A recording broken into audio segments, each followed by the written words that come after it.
Halo kaum intelektual sekalian, jumlah korban dari konflik antara Pakistan dengan Afghanistan jumlahnya 200.000 jiwa orang. Wow, wow gila banget.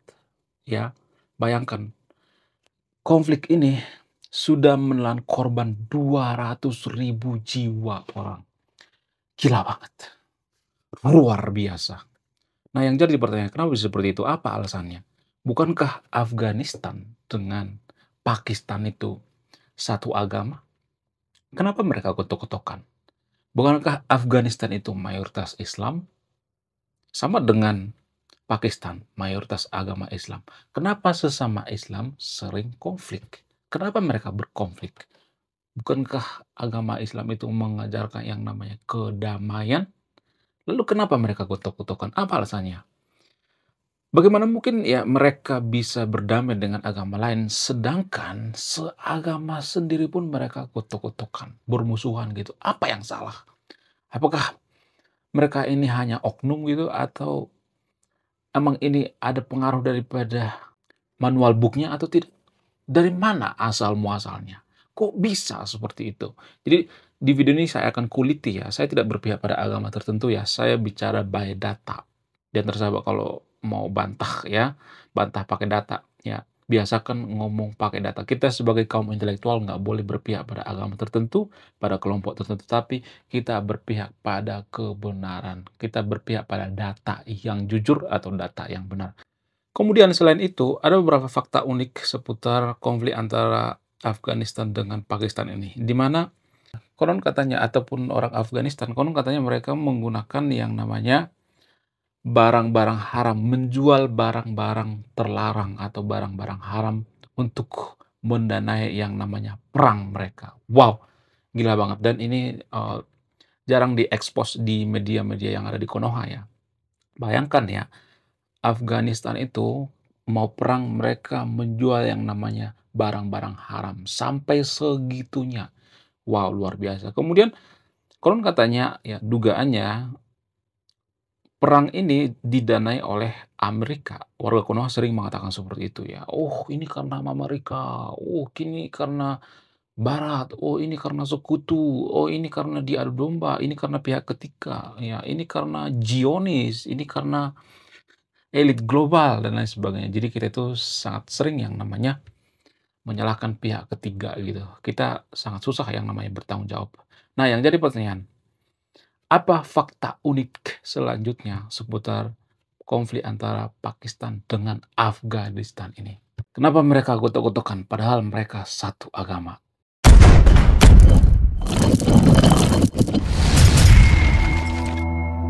Sebenarnya konflik antara Pakistan dengan Afghanistan ini sudah berlarut-larut ya, dari zaman dulu. Apa penyebabnya? Ada berbagai faktor ya, tapi faktor yang paling mempengaruhi itu ketika Uni Soviet menginvasi atau menyerang yang namanya Afghanistan. Dari situ mulainya ya. Kenapa Afghanistan diserang saat itu? Kenapa diserang sama Uni Soviet? Kenapa? Karena Uni Soviet itu berpikir daripada Afghanistan ini dikuasai oleh demokrasinya Amerika, lebih baik kita invasi gitu ya. Mereka pengen menancapkan kekuasaan di sana, biar Afghanistan ini selamat dari apa? Dari ideologi demokrasi atau ideologi liberal daripada Amerika. Karena pada saat itu Amerika dengan Uni Soviet itu masih perang dingin ya. Jadi ada semacam perang ideologi. Nah, ketika Uni Soviet menginvasi yang namanya Afghanistan saat itu ya, ini semacam goresan gitu, goresan luka yang sangat mendalam bagi Afghanistan. Sehingga sampai sekarang mereka masih dendam ya. Dan inilah yang mempengaruhi kenapa orang itu konflik sampai sekarang, berdarah-darah sampai sekarang. Karena perang ideologi. Kemudian bagaimana dengan Amerika? Benarkah Amerika itu membantu yang namanya Afghanistan? Ya, menurut berbagai sumber ya. Zaman dulu konon katanya Amerika itu membantu yang namanya Taliban. Untuk apa? Untuk menghegemoni serangan-serangan daripada Uni Soviet saat itu ya. Biar Uni Soviet itu tidak menguasai yang namanya Afghanistan, maka mereka ya melakukan yang namanya semacam counter back, yaitu mereka mendirikan yang namanya Taliban. Masuk akal ya kalau kita perhatikan, karena zaman itu kan zaman Uni Soviet dengan Amerika itu, Uni Soviet itu sekarang Rusia ya, Uni Soviet itu kan sudah bubar ya. Masuk akal ya, karena zaman itu mereka berebut yang namanya kekuasaan. Bahkan di Indonesia juga kalau kita perhatikan mereka berebut kekuasaan kok, ya. Di zamannya Pak Soekarno itu kan Uni Soviet sangat dekat dengan Indonesia. Ketika Pak Soekarno lengser, maka Amerika lebih dekat dengan Indonesia. Pak Soeharto dekat dengan Indonesia. Jadi secara kasat mata kalau kita perhatikan, kita itu sebenarnya diadu domba oleh ideologi gitu. Ideologi-ideologi dua raksasa dunia saat itu, yaitu antara Uni Soviet dengan Amerika. Sama dengan yang terjadi dengan Afghanistan dengan Pakistan ya. Jadi Pakistan itu pro dengan Uni Soviet, sementara Afghanistan itu lebih pro dengan Amerika. Maka mereka gotok-gotokan. Ya, jadi ibaratnya nih ya, Amerika dengan Uni Soviet itu mau perang, tapi mereka nggak mau perang secara frontal gitu ya, secara langsung. Tapi mereka lebih memilih yang namanya lahan lain gitu atau daerah lain gitu, seperti Afghanistan dan Pakistan ya, lebih memilih yang namanya medan perangnya itu di Afghanistan dan Pakistan. Dan inilah kebodohan daripada rakyat Afghanistan dan Pakistan. Mereka mau diadu domba gitu. Mereka mau dibodoh-bodohin gitu. Kalau misalnya ada yang mengatakan Amerika itu jahat, oh Uni Soviet itu juga jahat, ya mereka mengadu domba rakyat biar apa? Biar Afghanistan dengan Pakistan itu saling bermusuhan. Kalau misalnya ada yang mengatakan seperti itu ya, menurut saya ini komentar-komentar yang sangat bodoh sekali gitu. Kenapa saya mengatakan seperti itu? Karena kenapa kita mau diadu domba? Kenapa Pakistan dan Afghanistan saat itu mau diadu domba? Apa alasannya? Karena mereka bodoh. Justru karena mereka bodoh, maka mereka diadu domba. Jangan salahkan Amerika gitu, jangan salahkan Uni Soviet ya. Katakanlah misalnya nih ya, iblis itu bernama Uni Soviet misalnya, atau negara lain misalnya. Mereka mencoba untuk menggoda kita gitu, untuk berbuat jahat. Mereka adalah iblis misalnya. Kenapa kita mendengarkan kata iblis? Kenapa kita nggak berdamai aja? Kan itu yang jadi permasalahan. Bukankah Pakistan dengan Afghanistan itu satu agama? Ya, bukankah satu agama itu harus damai? Kenapa harus kutuk-kutukan ya kan? Sama halnya seperti yang terjadi di Indonesia. Ya, orang Indonesia itu selalu menyalahkan yang namanya penjajah. Oh, kita masih dijajah, ya dijajah oleh Zionis, dijajah oleh sekutu, dijajah oleh Barat. Maka kita sering mengatakan kita harus anti Barat. Apapun yang dikeluarkan oleh Barat itu, maka kita akan menentang. Jadi ini semacam balas dendam bagi penjajah ya. Oke lah kalau misalnya nih ya Belanda menjajah misalnya atau negara-negara sekutu menjajah dan sebagainya. Kenapa kita mau dijajah? Itu kan yang jadi permasalahan. Kenapa kita mau? Justru karena kita bodoh, mudah diadu domba, mudah dipanas-panasin, mudah emosi, sehingga kita mau dijajah. Itu yang jadi permasalahan. Ya. Setelah Afghanistan dan Pakistan saat itu konflik ya, sekitar tahun 1900-an ya. Sudah konflik tuh ya. Namun konflik ini masih tetap gitu, masih ada dendam tersisa di sana. Padahal kan itu karena perang ideologi. Setelah Uni Soviet bubar, maka selesai sudah yang namanya perang ideologi. Jadi ini secara geopolitik ya, kita juga harus mengerti yang namanya geopolitik. Karena Uni Soviet sudah bubar, Amerika pemenangnya, Amerika lah yang meran dunia ini, Amerika lah yang berkuasa di dunia ini, Amerika lah yang jadi polisi dunia karena mereka sudah terbukti menang melawan Uni Soviet melalui Perang Dingin. Ya, maka kalau kita perhatikan sekarang ini, Afghanistan dan Pakistan itu mereka semacam punya dendam gitu, dendam pribadi gitu. Sehingga perangnya atau konfliknya sampai sekarang berlanjut terus gitu, berlanjut terus ya. Dan biasa mereka menggunakan dalil-dalil agama. Kenapa mereka menggunakan dalil-dalil agama? Ini yang jadi pertanyaan. Mohon maaf ya bagi teman-teman muslim atau bagi teman-teman Kristen ya. Justru kalau menurut saya pribadi ya, kenapa mereka menggunakan dalil-dalil agama itu? Karena banyak ayat yang mudah dipelintir-pelintir untuk perang. Itu menurut saya pribadi. Ya, terserah kalau kalian mau percaya sama gua tuh yang nggak jadi masalah ya. Nggak percaya juga bodo amat ya. Menurut saya seperti itu guys ya. Setelah saya menganalisis gitu ya, saya tuh banyak membaca kitab suci gitu.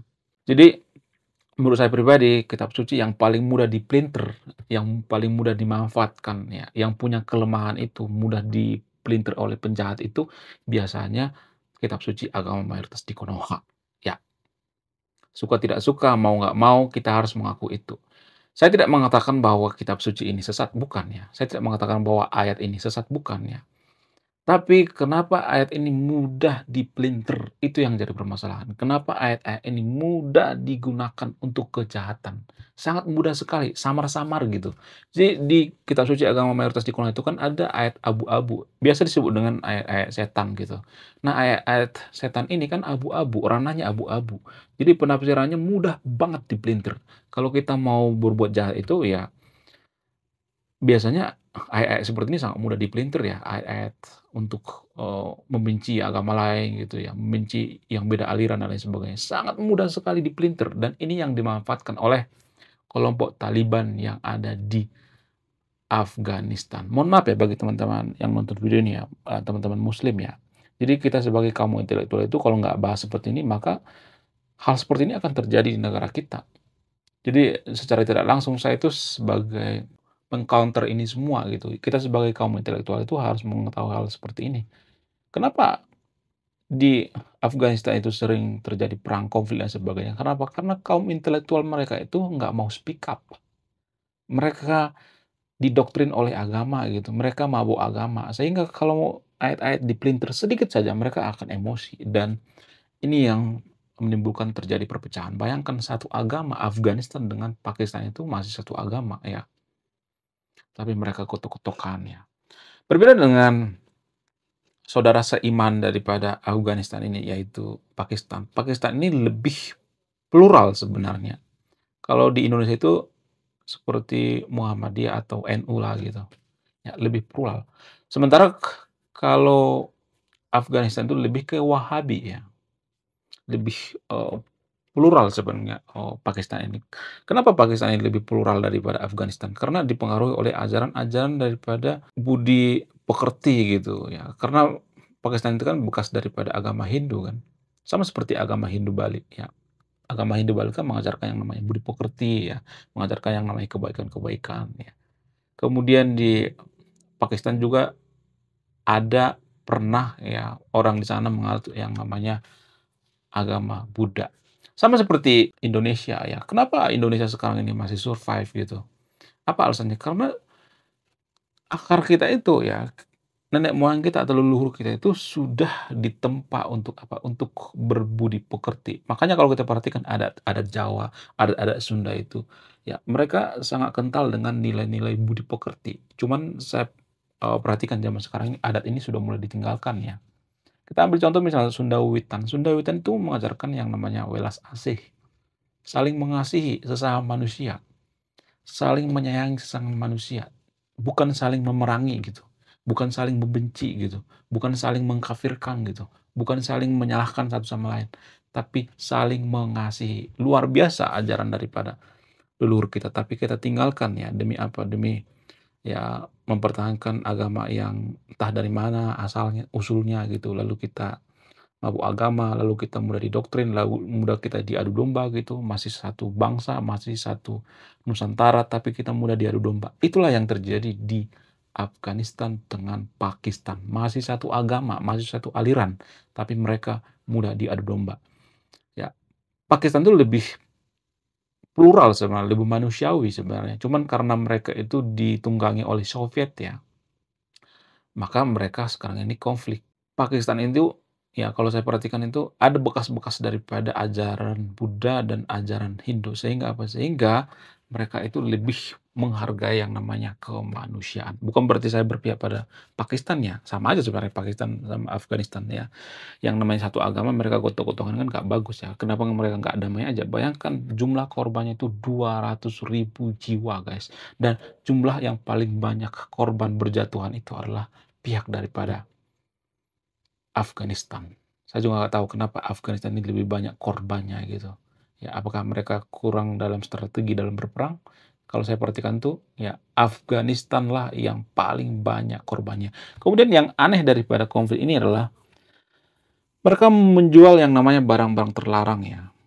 barang-barang haram gitu, barang-barang yang, bikin orang itu, sakit jiwa. Itu yang dijual oleh Afghanistan. Untuk apa? Untuk membiayai yang namanya perang. Wow, segitunya ya demi membiayai yang namanya perang. Sebenarnya kalau boleh jujur ya, fakta unik selanjutnya, pemerintah daripada Afghanistan ini ataupun ormas yang ada di Afghanistan ini, yaitu Taliban, mereka itu sebenarnya ingin berkuasa, ya. Mereka pengen berkuasa, tapi mereka bingung gimana caranya meraih kekuasaan dengan cara yang elegan gitu, yang, cantik gitu ya, yang bermain cantik lah gitu.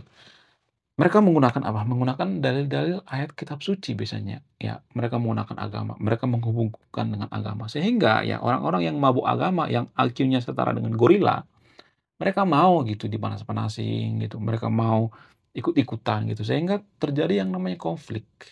Konflik berkepanjangan, padahal tujuan sebenarnya itu masalah politik sebenarnya, kekuasaan, ya, duit, dan sumber daya alam juga ya mempengaruhi, perebutan sumber daya alam ya.